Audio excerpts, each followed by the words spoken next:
Hi everyone, I've been getting lots of emails from individual students with concerns about Part B with some information in it. So rather than answer the emails 30, 40 times, I thought I'd do a short video with some notes so that you guys can use this to work through it. So the first thing I want to talk about is it talks about in Part B that we know that this is the 2021 tax year. So we are recording the dates the 6th of April 20 to the 5th of April 21. That's the first thing to note.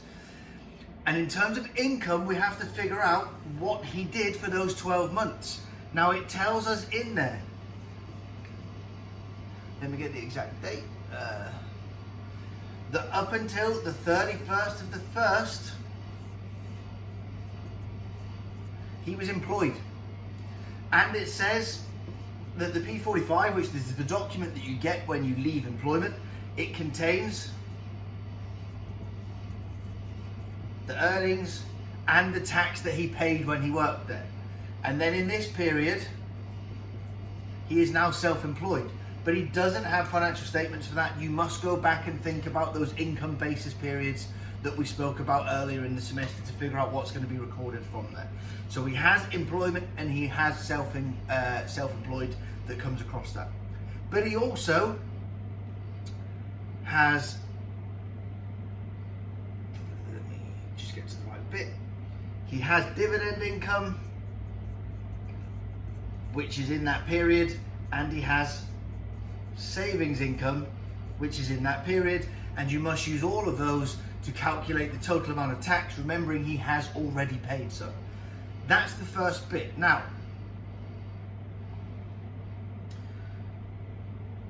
in the capital gains tax section, the first bit, the part disposal, people don't really seem to have much problem with that, that's fine. The second bit, the house. He buys the house in February 16, he lives there for 8 months, and then he is overseas for 12 months working.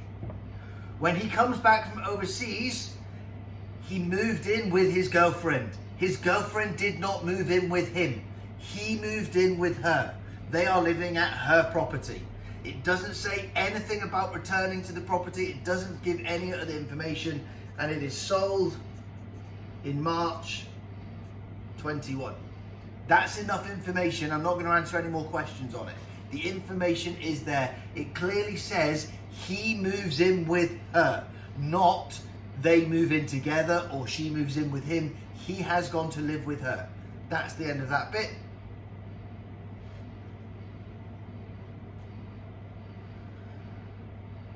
In number 3,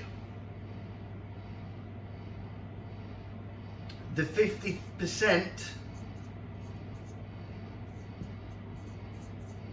cost 5,000.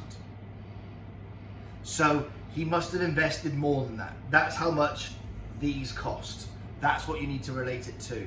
The important bit to look there is the bit which says business which I started. We spoke in class about something.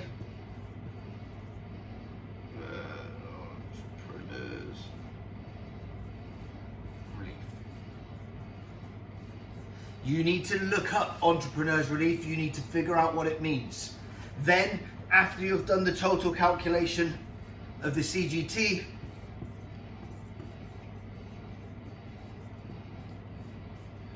tax planning. What could he have done differently? Most of your words will come from explaining this, and some of this. There is still lots to say. It's not as simple as, thank you for sending me your information, your tax bill is X. There might need a bit of explanation in the words, and that's where the word count comes from. I will make sure I'm available all day on email if you have any questions. If enough people come back to me, I can record another short video and put it on, because I want to make sure everyone gets the same information. Just keep working through it. The way you eat a whole elephant is one bite at a time. Break this down into lots of different things. Work out the taxable income. Work out the liability. Work out how much has already been paid. Work out the gains. Work out the capital gains tax liability. Then think about what could have been done differently. It's important to break this down bit by bit and explain things in your email so that you are ready to do it. There is a lot that you can talk about here. It also asks about, let me just check because my laptop has gone into screensaver under the camera.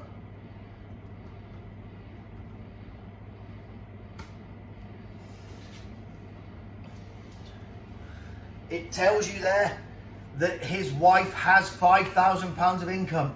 What does that mean? What's available to them? This is what tax planning is. Is there anything they could do for income? Is there anything they could do for capital gains? Tell me those things. There is lots in tax which is not in the stuff that I've given you. You could research it further and go and look for stuff as well. It's not complicated. You just need to break it down into those smaller bits and be prepared to explain what it is you're talking about and also where the information comes from in a way that a client will understand it. Also, Part A and Part B in one document handed in together Friday/Saturday, whenever you aim to do it. I would aim to do it for Friday, that way if you have any technical problems, Saturday is your overspill.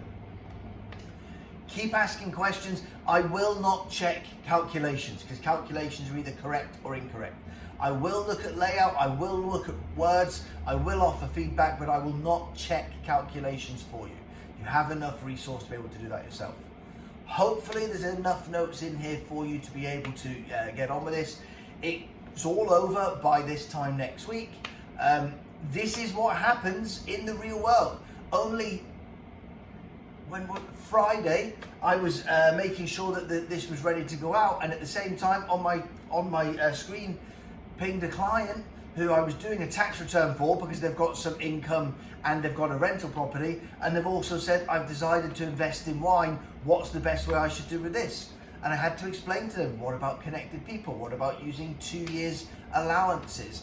What about breaking it up and selling it? Is it above or below 6,000 that you've spent? These things happen in the real world.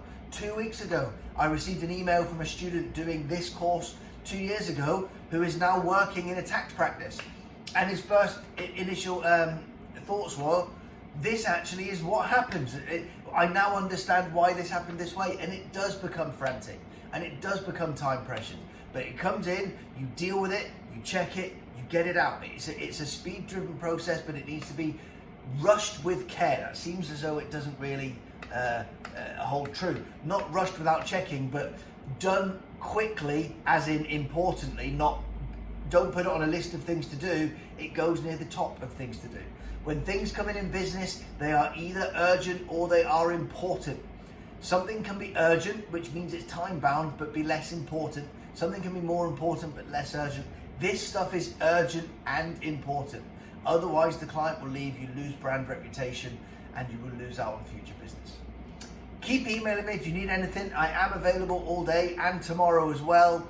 And later in the week, although I would say if you're emailing me on Friday, the chances that you'll get feedback and be able to do much about it probably isn't realistic. By Thursday, I think you should be putting the 2 questions together, getting ready to hand in. The total word count for both parts is 1,600 plus or minus 10%. So that's 1440 to 1760.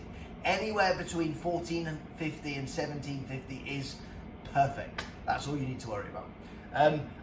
If you are slightly under or slightly over, I won't penalise too much dependent on content. If you hand in 2 that are 1,000 between them, you've not said enough. If you hand in 2 that are 3,000, the client isn't reading that. They're looking at the number and getting away. So keep working on it, keep asking questions. If the same questions are coming up again, I'll do another video so everyone can get the same information. Okay, good luck, keep going.